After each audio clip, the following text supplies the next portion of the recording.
I make everybody bigger? How do I make the screen? How do I make everything bigger? How do I make it? You're like all little ants. How to make it bigger? Can I come into your house and we'll be bigger? Oh, I know. I'll X out this other thing. There Okay, you go. now I see everybody. Oh, Hi, everybody. hi. Putting everybody's phone number in again. And I know Sometimes your contacts are saved to the cloud, so you could retrieve them. Maybe ask the guy at the phone place if it's possible. he looked at me like I was as dumb and old as I could be, which I was. They call us boomers, and that's a term for somebody who's technically illiterate, I guess. Well, I'm just hoping anyway. that nobody calls me while we're reading. If you try to explain something to the younger, they say, "Okay, boomer." Yeah, no, they don't even say that. They Okay, boomer. This guy was very polite because he knew I was giving him $100, for a new phone. I guess you can. Hello. You can have people call you and then go save to contact list. Exactly. That's what I have done. You were my second person that I put into the Because you didn't want to call me. and I called you and you were snoozing. And I said, all right, I'll see you later. Hey, I could have had the headphones on editing. That's been happening lately. I had the headphones on. I'm like, I don't hear myself. Well, anyway, I got that taken care of. You're recording this, Jim, are you? Yeah. Why in God's name are you wanting to record this part? That's the Because best it's a part. it's a slow wind up. It's the best part. I guess Jim, it's an old-fashioned flip phone like this. That's the only one. Hi, Una. Hi. There she is. hi, Una. Hi. Hey, Una. We are a complete cast now. I'm loading up some background screens because Well, there I you didn't know go. this was ancient Greece. You know what I'm saying? See what I'm saying? Do you have any JO pictures? Oh, maybe. You want to see a real Elizabethan village? Ta-da. That's Waikiki Village. That's They what got like huts. tropical. Huts. Huts. You should They still have JO. thatched roofs on some of the buildings in England. Oh yeah. The best roof to have, man. So quiet. Yeah. It's Lasts for 80 years. In Stratford, that's allowed, but not in London. The only one that has it in London is, guess what? The Globe. Oh. So, and they have little fire shower things sticking up out of the roof, so that if it ever does catch fire again, that's what they'll use. That's a good idea. I thought so. Okay, Two Noble Kinsmen, written in 1614, and never given credit to Shakespeare for it. But it was discovered in 1960. Can you believe it? That far, like 450 years maybe after it was written. And they just totally put the name onto the folio. It was added actually in the second folio, but they thought it was only Fletcher and Beaumont that wrote it. So thank God we got this play, and I really like it. Like I said before, it was the second play that I saw in the Globe in 2000, and you can find pictures of it online with a huge horse's head skull that was part of the stage setting. Okay, so tonight. Did you notice, by the way, aside, did you notice, you must have heard that the first man in England to get the virus shot was named William Shakespeare. William Shakespeare, yes. That's amazing. I put that in my Shakespeare-On-Sunday Okay. Facebook page. Okay. So the whole world could see it, make comment. Yeah. Okay. It's interesting that Yeah. actually he was the second. He was the first man, but the Okay. first person was a Oh, yeah, woman. the lady. Yeah. Yeah. Yeah. And I don't know why he chose there. You got the, let's see, what is that? The Folger Library? Yeah. Yeah. You're looking at the Folger script, too. You might as well do it all, huh? Well, they don't have the other one. MIT doesn't. They blow. They don't have. That looks so much like the room in the Swan Theater, but it's not that tall of a ceiling. Okay, so anyway, where's my paper that I had on this? There was a, oh, here it is. There was a war going on in the wedding celebration of Theseus and Hippolyta. And there are three queens that interrupt the celebration, and they are wanting revenge for the death of their husbands, these three queens. And so Hippolyta and her sister Amelia entreat Theseus to help them with, as he instructs his army to prepare for war. Well, if that's not enough, then these two noble kinsmen get together and they realize, let's get the hell out of here. No, you can't leave, it's war. So they have to stay. And scene 3 has the Hippolyta and Amelia bid farewell to Theseus' general. And once he is gone, Amelia marvels at the affection for the Duke, and then women cannot be matched. She is certain that she can never love a man as she has loved her friend Flavina. Thank God Flavina is not here tonight, nor in the script. Scene 4, Theseus returns victorious from battle, and the queens express their gratitude. So they want to go and get their bones from the battlefield. But, and that's done in scene 5. Then we bring back as prisoners the two fellow kinsmen, the noble kinsmen. So that's where we're going to pick up in Act 2, Scene 1. For those that have to scroll ahead, I'll give you time to do that. How many scenes does the first act have? They have 5 scenes. 5 scenes. And then we go to Act 2, scene. That's right. Act 2, scene 1. 1. Got it. Jailer and wooer. Yes. All right. Wait, man, you gotta wait now, because. Do we have the wooer? Yes, Yep. we do. Doctor. And he's Mr. Dumbbell, if you want to know that, Peter. Mr. Dumbbell? Well, you know, he doesn't have a name.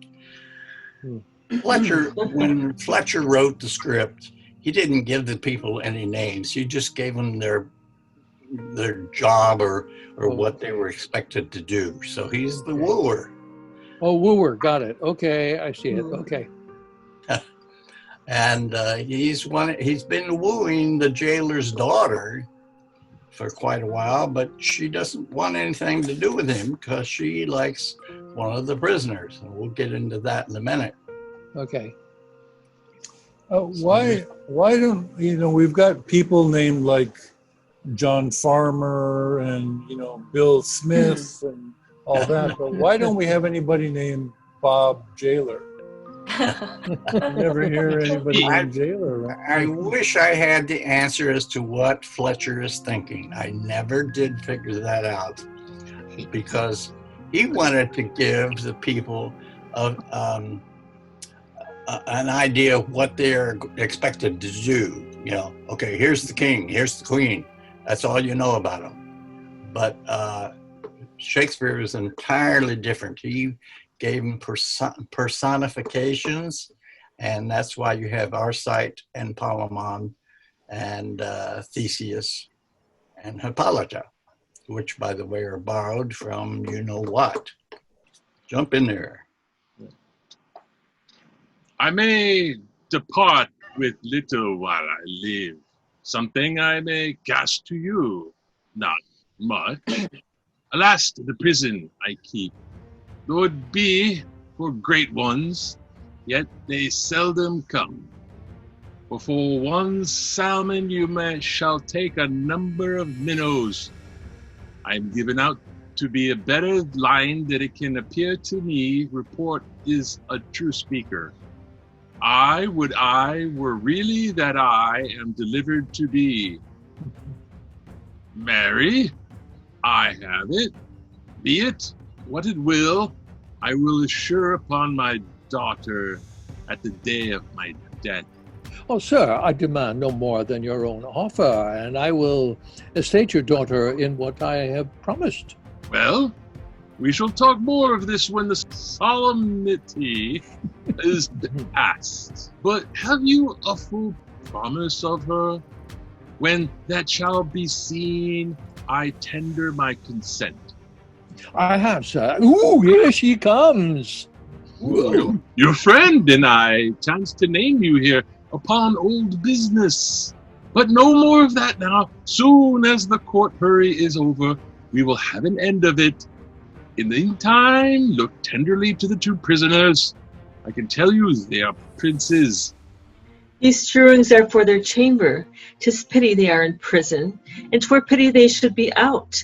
I do think they have patience to make any adversary ashamed. The prison itself is proud of them, and they have all the world in their chamber. They are famed to be a pair of absolute men. By my troth, I think fame but stammers them. They send a gris above the reach of report. I heard them reported in the battle to be the only doers.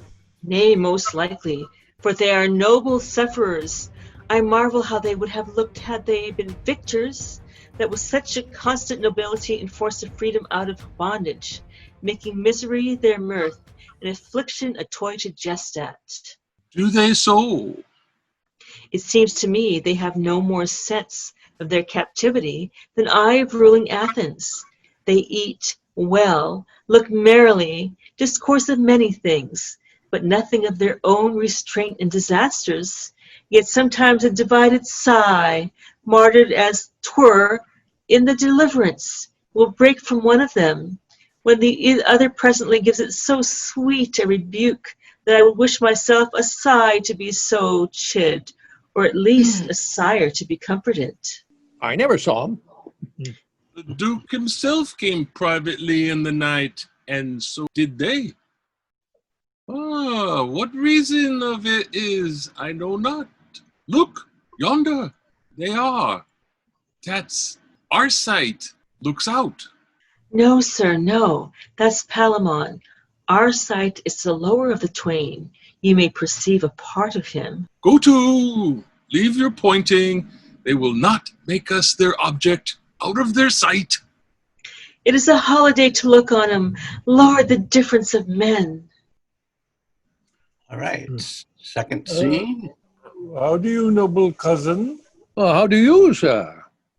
I'm strong enough to laugh at misery and bear the chance of war. Yet we are prisoners, I fear, forever, cousin.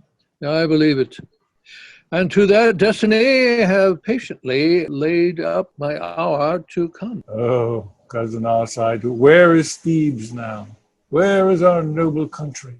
Where are our friends and kindreds? Never more must we behold those comforts, never see the hardy youths strive for the games of honor, hung with the painted favors of their ladies like tall ships under sail. Then start amongst them, and as an east wind, leave them all behind us. like lazy clouds, whilst Palamon in our sight, even in the wagging of a wanton leg, outstripped the people's praises, won the garlands, ere they have had time to wish 'em ours. Oh, never shall we two exercise, like twins of honor, our arms again, and feel our fiery horses like proud seas under us. Our good swords now, better the red-eyed god of war never wore, ravished our sides, like age, must run to rust, and deck the temples of those gods that hate us. These hands shall never draw 'em out like lightning to blast whole armies more. No, Palamon, thou hopest our prisoners with us. Here we are, and here the graces of our youth must wither like too timely spring. Here age must find us, and which is heaviest, Palamon, unmarried, the sweet embraces of a loving wife, loaden with kisses, armed with 1,000 cupids, shall never clasp our necks. No issue know us. No figures of ourselves shall we ever see to glad our age, and like the young eagles, teach 'em boldly to gaze against their bright arms and say, remember what your fathers were, and conquer. The fair-eyed maid shall weep our banishments, and their songs curse ever-minded fortune, till she for shame see what wrong she has done to youth and nature. This is all our world. We shall know nothing here but one another, having here nothing but the clock that tells us our woes, and the vine shall grow, but we shall never see it. Summer shall come, and with her all delights, but dead cold winter must inhabit here with still. 'Tis too true, our sight, to our Theban hounds that shook the aged forest with their echoes. No more now must we halloo, no more shake our pointed javelins, whilst the angry swine flies like a Parthian quiver from our rages, struck with our well-steeled darts. All valiant uses, the food and nourishment of noble minds, in us two here shall perish. We shall die, which is the curse of honor, lastly, children of grief and ignorance. Yet, cousin, even from the bottom of these miseries come that fortune which can inflict on us. I see two comforts rising, two mere blessings, if the gods please, to hold here a brave patience and the enjoying of our griefs together. Whilst Palamon is with me, let me perish if I think this our prison. Certainly, 'tis a main goodness, cousin, that our fortunes were twined together. 'Tis most true. Two souls put in two noble bodies. Let them suffer the gall of hazard so they grow together. We'll never sink. They must not. Say they could. A willing man dies sleeping, and all's done. Shall we make worthy uses of this place that old men here hate so much? How, gentle cousin? Well, let's think of this prison holy sanctuary to keep us from corruption and worse men. We are young, and yet desire the ways of honor. That liberty and common conversation, the poison of pure spirits, might, like women, woo us to wander from. What worthy blessing can be but our imaginations may make it ours? And here, being thus together, we are in endless mind to one another. We are one another's wife, ever begetting new births of love. We are father, friends, and acquaintance. We are in one another families. I am your heir, and you are mine. This place is our inheritance. No hard oppressor dare take this from us. Here, with a little patience, we shall live long and loving. No surfeits seek us. The hand of war seeks, hurts none here. Nor the seas swallow their youth. Were we at liberty, a wife might part us lawfully. Or business, quarrels consume us, envy of ill men crave our acquaintance. I might sicken, cousin, where you should never know it, and so perish without your noble hand to close mine eyes, or prayers to the gods. 1,000 chances, were we from hence, would sever us. You have made me, I thank you, Cousin Arcite, almost wanton with my captivity. What a misery it is to live abroad and everywhere. Tis like a beast, methinks. I find the court here, I am sure, a more content, and all those pleasures that woo the wills of men to vanity, I see through now, and I am sufficient to tell the world 'tis but a gaudy shadow that old time, as he passes by, takes with him. What had we been, old in the court of Creon, where sin is justice, lust and ignorance, the virtues of the great ones? Cousin Arcite, had not the loving gods found this place for us, we had died as they do, ill old men, unwept, and had their epitaphs, the people's curses. Shall I say more? I would hear you still. You shall. Is there a record of any two that love better than we do, Arcite? Sure there cannot. I do not think it's possible our friendship should ever leave us. Till our deaths it cannot. And after death, our spirits shall be led to those that love eternally. Speak on, sir. This called Narcissus, madam. oh, that was a fair boy, certain, but a fool to love himself.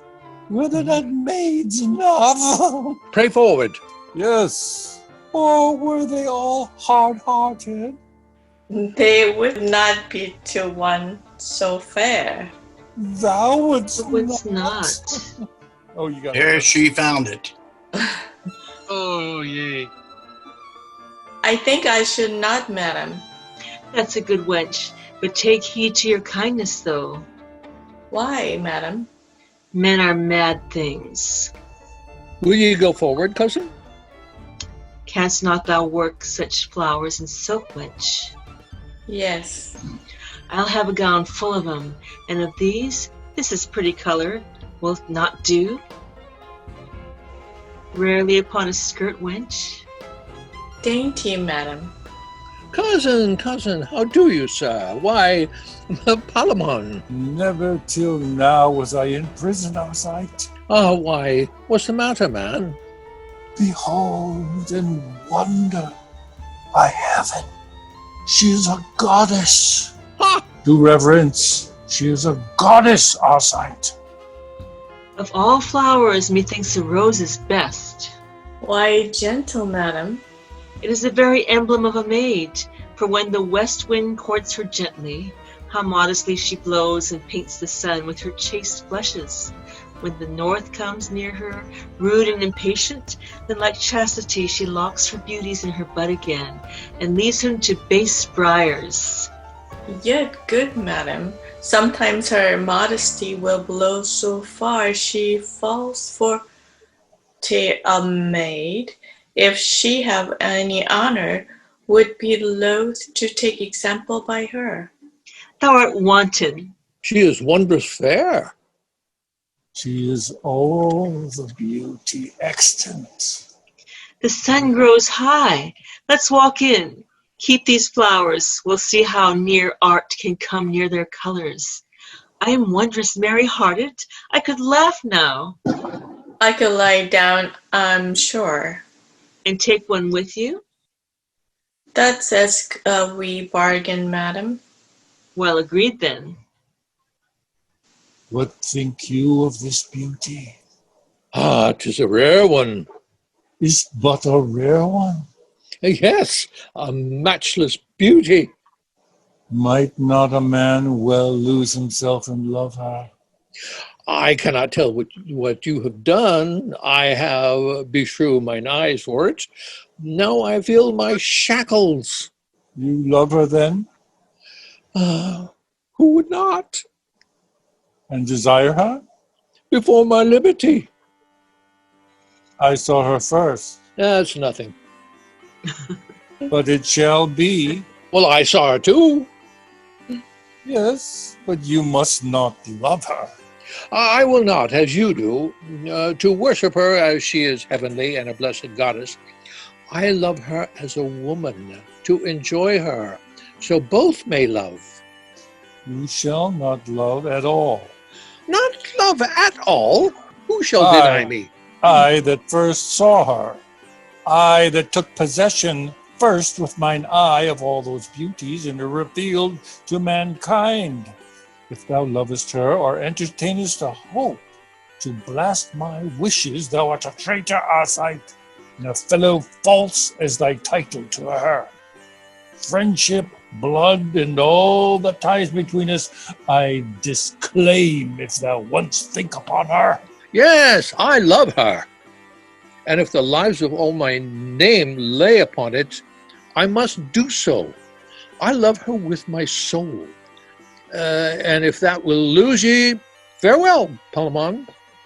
I say again, I love, and in loving her, maintain I am as worthy and as free a lover, and have just a title to her beauty as any Palamon or any living that is man's son. Have I called thee friend? Yes, and have found me so. Why are you moved thus? Let me deal coldly with you. Am not I part of your blood, part of your soul? You have told me that I was Palamon and you were Arcite. Yes. Am not I liable to those affections, these joys, these griefs, these angers, fears? My friend, shall I suffer? You may be. Why then, would you deal cunningly, so strangely, so unlike a noble kinsman, to love alone? Speak truly. Do you think me unworthy of her sight? No, but unjust if thou pursue that sight.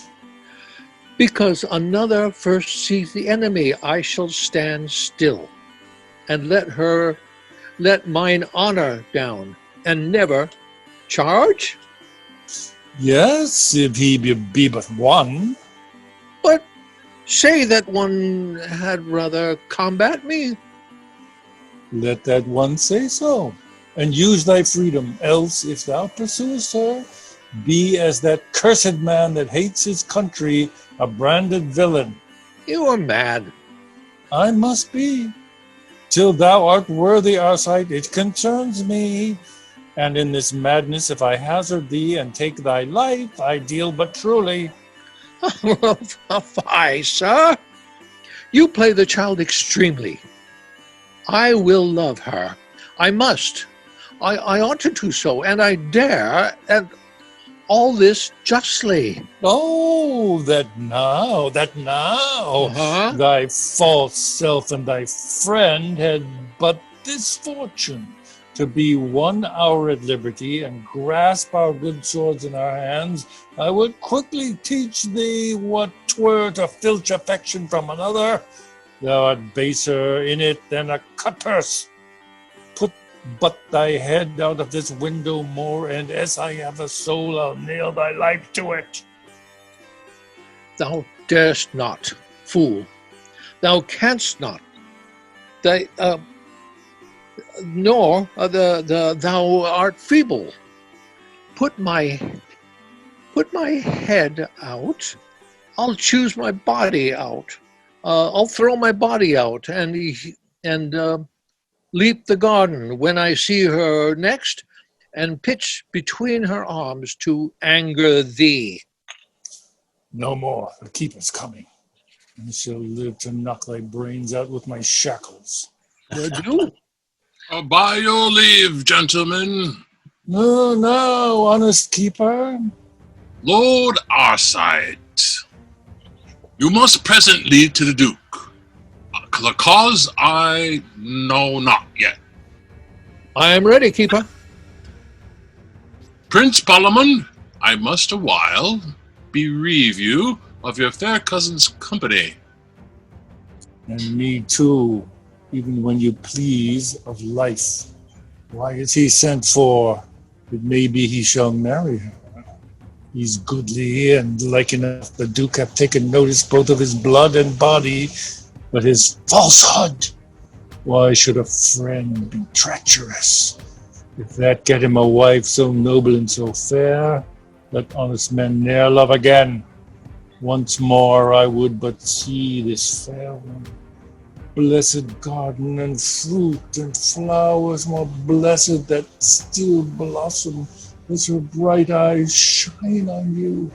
Would I were for all the fortune of my life hereafter yon little tree, yon blooming apricot. How I would spread and fling my wanton arms in at her window. I would bring her fruit, fit for the gods to feed on.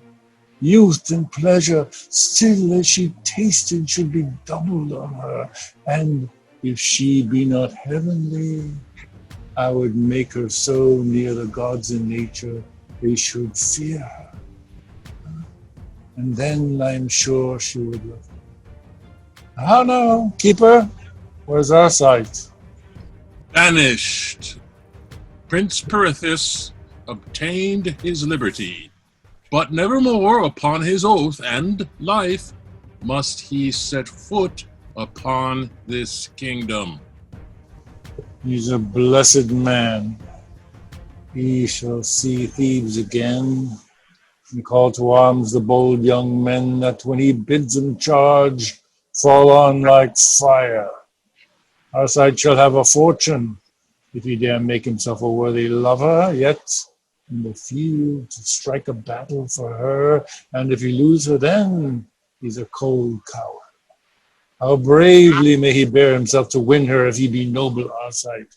1,000 ways, were I at liberty, I would do things of such a virtuous greatness that this lady, this blushing virgin, should take manhood to her and seek to ravish me.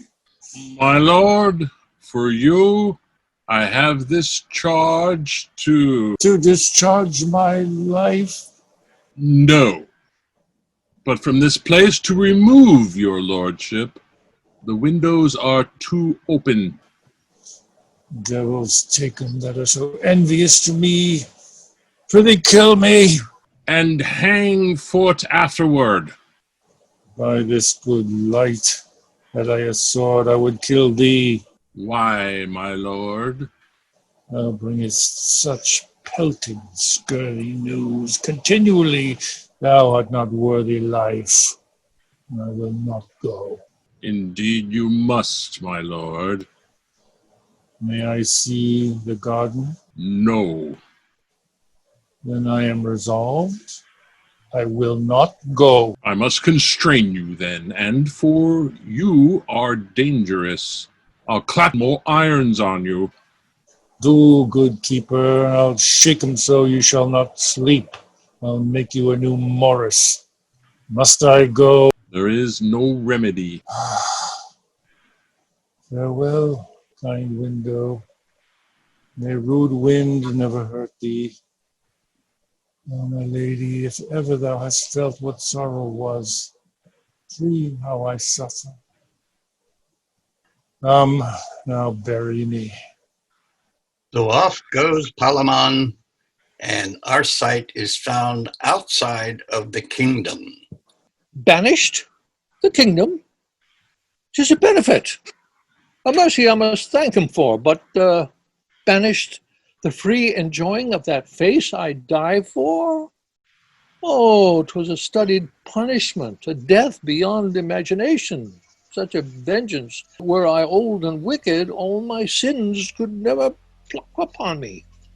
Palamon, thou hast the start now. Thou shalt stay and see her bright eyes break each morning against thy window and let in life into thee. Thou shalt feed upon the sweetness of a noble beauty, that nature never exceeded, nor never shall. Good gods, what happiness has Palamon! 20-1, he'll come to speak to her, and if she be as gentle as she's fair, I know she's his. He has a tongue will tame tempests, and make the wild rocks wanton. Come what can come, the worst is death. I will not leave the kingdom. I know mine own is but a heap of ruins and no redress there. If I go, he has her. I am resolved another escape shall make me, or end my fortunes. Either way, I am happy. I'll see her, and be near her, or no more. So we cut to scene 4, taking away the countrymen and their comments. Okay. We start with the daughter, the jailer's daughter. Okay. She's fallen in love with Palamon. Leilani? Okay. Give me my candy cane. Why should I love this gentleman? 'Tis odds he never will affect me. I am base. My father the mean keeper of this prison, and he a prince. To marry him is hopeless. To be his whore is witless. Out upon it. What pushes we are we wenches driven to, when 15 once has found us? First I saw him. I, seeing, thought he was a goodly man. He has as much to please the woman in him, if he pleased to bestow it so as ever these eyes yet looked on. Next I pitied him, and so would any young wench, or my conscience, that ever dreamed or vowed her maidenhead to a young handsome man. Then I loved him, extremely loved him, infinitely loved him, and yet he had a cousin, fair as he too, but in my heart was Palamon, and there, Lord, what a coil he keeps, to hear him sing in an evening, what a heaven it is! And yet his songs are sad ones.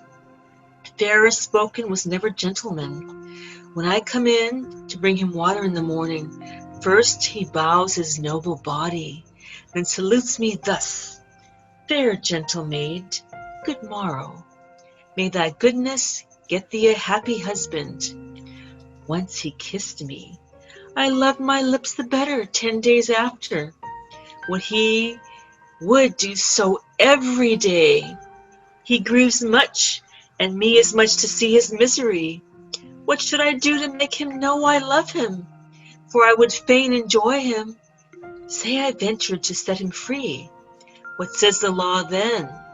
Thus much for law and kindred. I will do it, and this night or tomorrow he shall love me. And scene 5, short flourish of cornets. Theseus, Hippolyta, Perottus, Amelia, and Arcite is disguised as a countryman.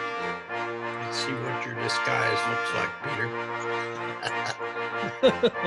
You have done worthily. I have not seen since Hercules a man of tougher sinews. Whate'er you are, you run the best and wrestle that these times can allow. Well, I am proud to please you. What country bred you? Oh, this but far off, Prince. And are you a gentleman? Well, my father said so, and to those gentle uses gave me life. And are you his heir? Oh, his youngest, sir. Well, your father sure is a happy sire then. What profess you? Well, a little of all noble qualities. I could have kept a hawk, and well have hollowed but a deep cry of dogs.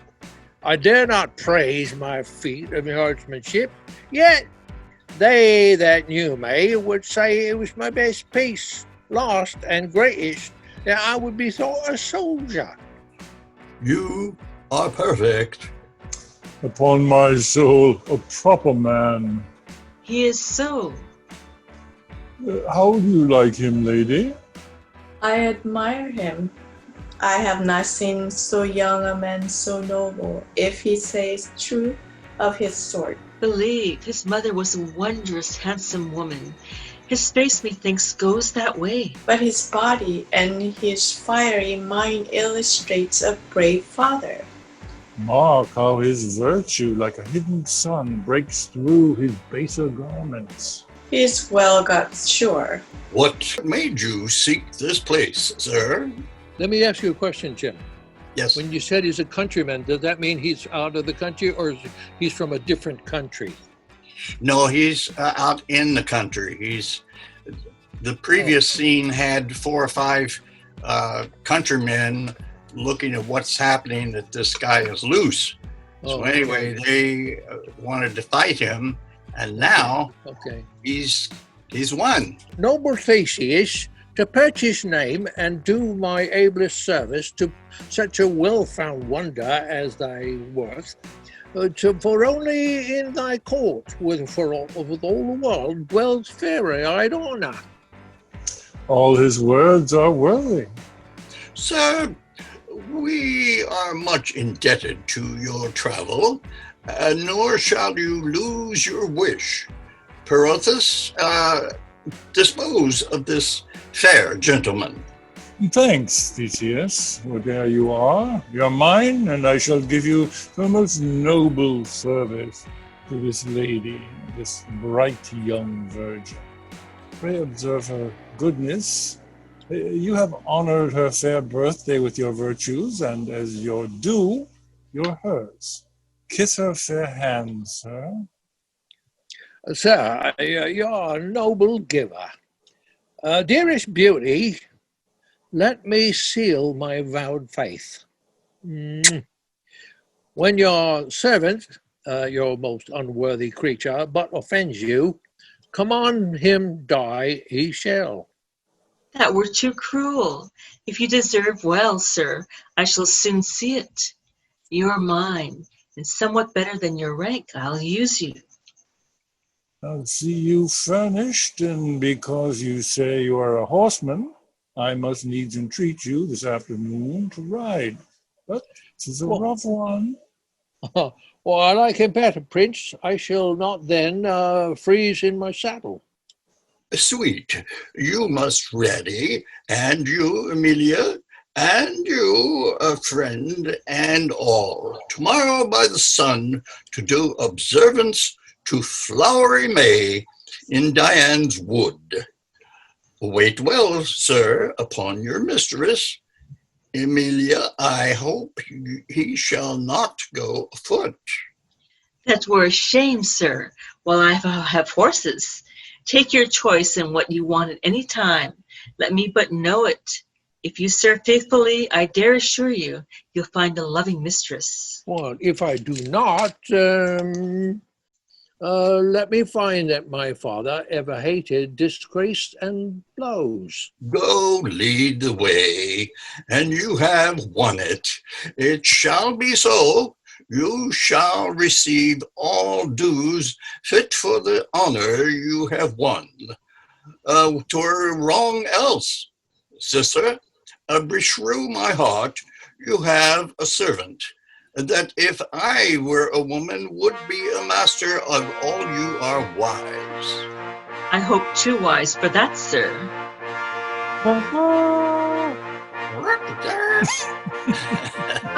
Okay, and the jailer's daughter comes back. Let all the dukes and all the devils roar. He is at liberty. I have ventured for him, and out I have brought him to this little wood. A mile hence I have sent him, where a cedar higher than all the rest spreads like a plain, fast by a brook, and there he shall keep close, till I provide him files and food, for yet his iron bracelets are not off. O love, what a stout-hearted child thou art! My father durst better have endured cold iron than done it. I love him beyond love and beyond reason, or wit, or safety. I have made him know it. I care not. I am desperate. If the law find me and then condemn me for it, some wenches, some honest-hearted maids, will sing my dirge and tell my memory my death was noble, dying almost a martyr. That way he takes a purpose in my way too. Sure he cannot be so unmanly as to leave me here. If he do, maids will not so easily trust men again. And yet he has not thanked me for what I have done. No, not so much as kissed me, and that methinks is not so well. Nor scarcely could I persuade him to become a free man. He made such scruples of the wrong he did, and to me and to my father. Yet I hope, when he considers more, this love of mine will take more root within him. Let him do what he will with me, so he use me kindly. For use me so he shall, or I'll proclaim him into a space no man. I'll presently provide him necessities and pack my clothes up, and where there is a path of ground I'll venture. So he be with me. By him like a shadow I'll ever dwell. Within this hour the hubbub will be all over the prison. I am then kissing the man they look for. Farewell, father. Get many more such prisoners and such daughters, and shortly ye may keep yourself. Now to him,